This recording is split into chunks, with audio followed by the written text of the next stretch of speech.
এখানে red dragon আছে দুখানা, এখানে দুধ আছে, আর এখানে গার্নিশের জন্য আমন্ড, কিশমিশ, কাজু খুব কম আছে।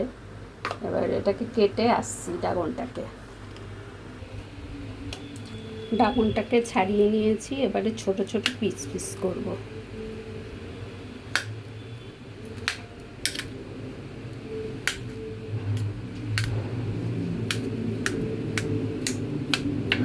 ছোট ছোট করে কেটে এটাকে পেস্ট বানাবো।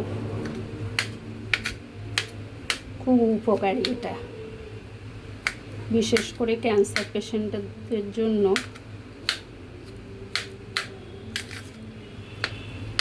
আমি এটা প্রথম খেয়েছিলাম ভেলোরে, তখন এদিকে ছিলই না।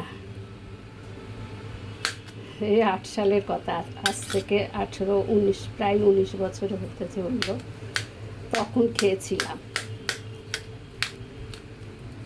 এখন তো এদিকেই চাষ হচ্ছে, আমাদের ওদিকে তো প্রচুর নদিয়ায় চাষ হচ্ছে, আর রেড ড্রাগনই বেশি।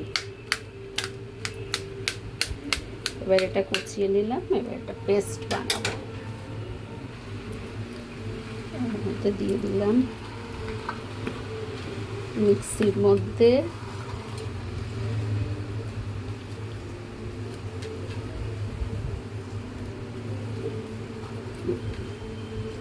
এটা পেস্ট করে তারপরে মিল্ক দেবো। কোনো সুগার ইউজ করবো না, রেড ড্রাগন মোটামুটি মিষ্টি হয়।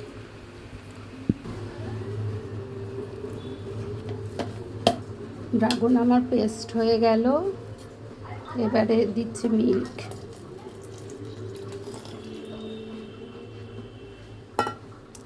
এবারে এটা আর একবার, কালারটা দেখুন কি দারুণ হয়েছে।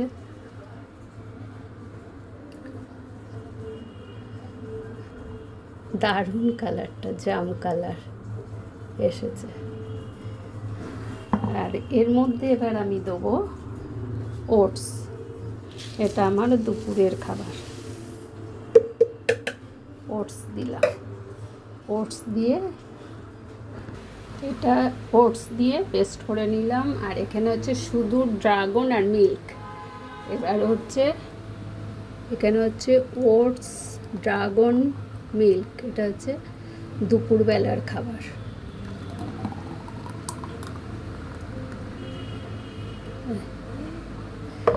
এবার এটা গার্নিশ হিসাবে দিলাম আমন্ড,